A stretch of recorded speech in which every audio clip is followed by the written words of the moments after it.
Há uma afirmação que o ministro Levi fez há cerca de 10 dias, ele esteve aqui na Câmara, analisando a conta dos estados, né? E ele disse o seguinte, entre aspas, em termos de tamanho e persistência de choque, estamos como em 1980.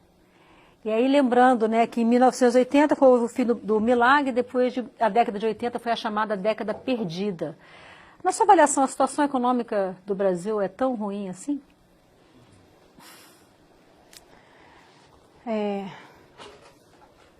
Difícil responder essa pergunta, né?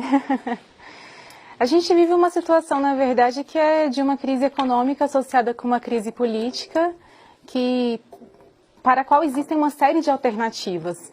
Então, assim, eu vou continuar insistindo no ponto que eu comecei. Eu realmente acho que ficar discutindo é grande, é pequena, que não é tão importante quanto discutir a arquitetura ampliada. E a arquitetura ampliada hoje, não só no Brasil, como a arquitetura global, ela é uma arquitetura concentradora e desigual de renda. Então, enquanto a gente não lidar com isso, a gente vai viver essas crises com frequência. A gente teve a crise de 29, a gente teve a crise de 80, a gente já está na crise de 2008, que se perpassa até agora. Por quê? Porque a gente tem uma arquitetura que não funciona. A base não funciona. Então, por exemplo, uma situação muito interessante que a gente tem aqui no Brasil é a questão de arrecadação e potencial que a gente está perdendo.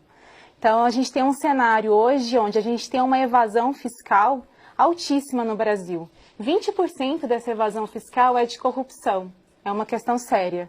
E ainda, mais séria ainda, é que 80% dessa evasão fiscal são de manobras comerciais que são feitas.